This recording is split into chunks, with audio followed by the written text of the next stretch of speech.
How did I end up here?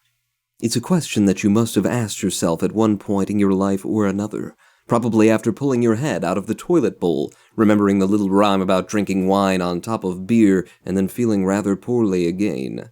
You might have asked that question while standing naked in the pouring rain, holding a coat hanger in one hand and a rather large purple sex toy in the other, trying desperately to break into your own car while two policemen stroll up the street towards you. Perhaps you asked it while flushing the contents of your pockets and incinerating your hard drive, or after putting your life savings on Red 36, or while washing the urine out of your clown suit. However, this time, you mean it literally. Or rather, you would, if you had gotten around to asking that question. You haven't yet.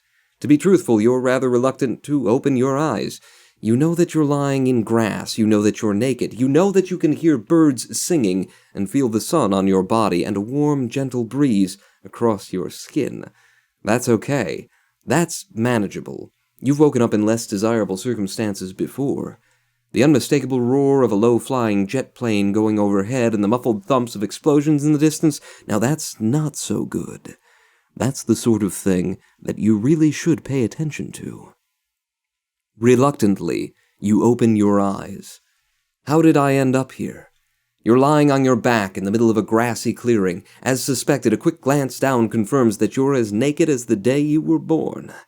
A bulky video camera mounted in a tree directly above you pans disinterestedly down your body. It lets out a little whirring noise, one that seems to say, "Yeah, whatever, I've seen better." About 20 paces ahead, the clearing gradually gives way into dense jungle. You look around you and confirm that this is the case for all directions, except one.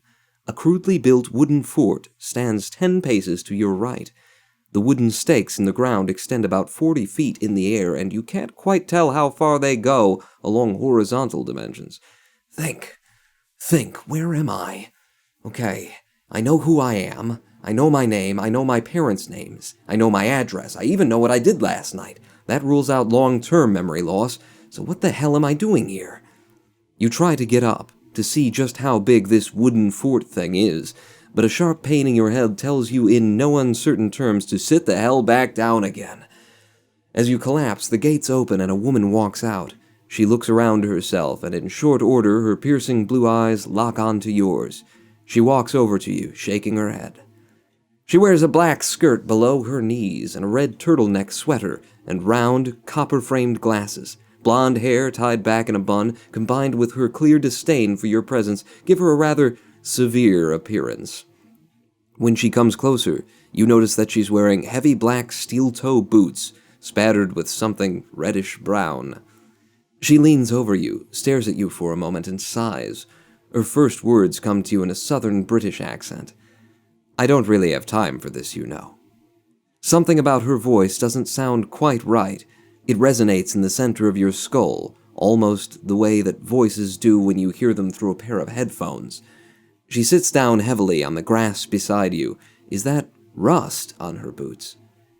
Long story short, she says, making herself comfortable, because, like I say, I really don't have time for this. She points to the wooden fort. That's an outpost. She points to the jungle. That's the jungle. She points to herself.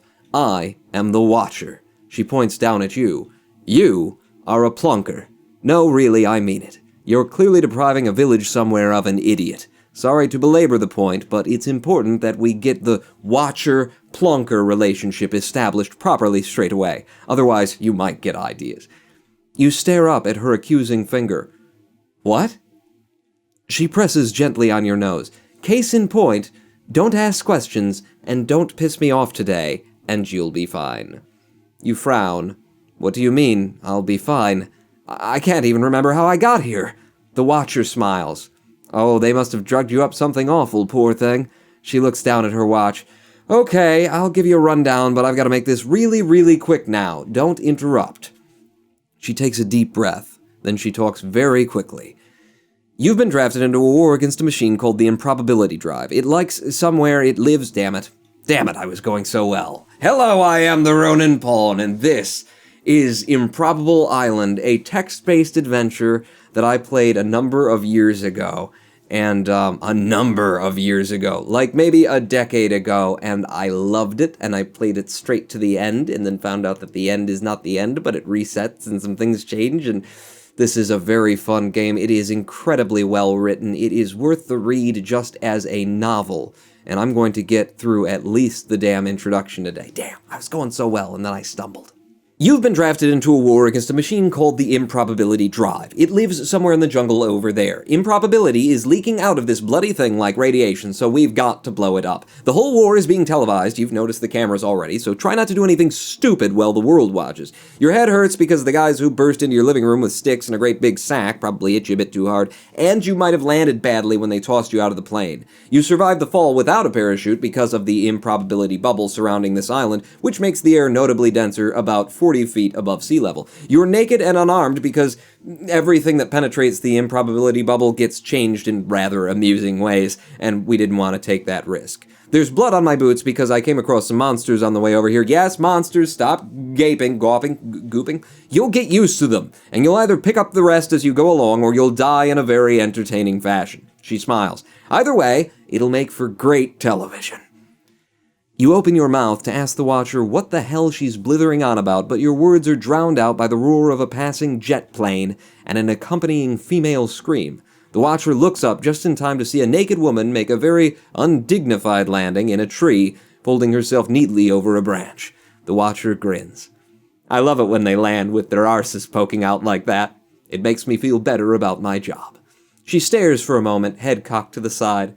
And my arse, too, come to think of it. She takes hold of your hand and yanks you to your feet. Go through the gate over there. The bloke guarding it is trained to recognize naked newbies like you and sort out the forms and the implants. Wait a minute. Implants? What?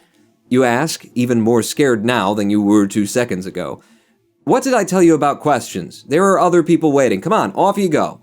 She takes you by the shoulders, swivels you toward the gate, and gives you a firm slap on your behind. You see no other choice but to start walking. You there, calls the watcher behind you. Yes, you with the cellulite. You're in a tree because you've just been thrown out of an aeroplane. You've got to blow up an insane reality warping machine before we'll let you go home. You're naked because it's funnier that way. You desperately need a bikini wax, and you can buy weapons in that outpost over there. Stop crying, you're on television. You shudder and keep walking. Within a few paces, you're at the gate of the outpost. A man with a huge, bushy blonde beard sits in a little hut, writing on a newspaper with a pencil. You clear your throat. Excuse me? The man holds up a hand, still looking at his newspaper. 4-letter word, starts with N. The clue is clad only in skin and innocence. Any ideas? Nude? The man leans forward, cupping a hand to his ear. What was that? You'll have to speak up. There are buggers around here with their loud, bloody grenades at every hour of the day and night. Nude, you respond a little louder. Of course, noob! He chuckles heartily and writes in his paper. N-O-O-B. Noob. Thanks for that. Now, what can I do for you?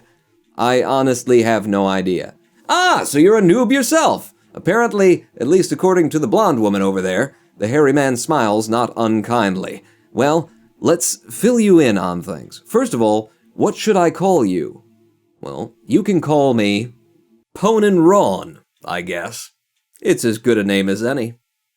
The gatekeeper smiles. Okay, Ponin Ron. Now, if you don't mind me asking, are you over 18? You grimace. Mate, I've been drafted into some sort of war. If I'm under 18, someone's in trouble.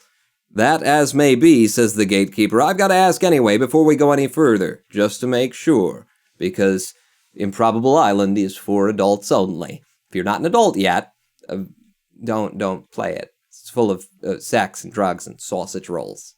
You realize you've been staring off into space for a moment, and you blink a couple of times. Sorry, I think I spaced out for a minute there. Yes, I am indeed over 18. Now how about some pants?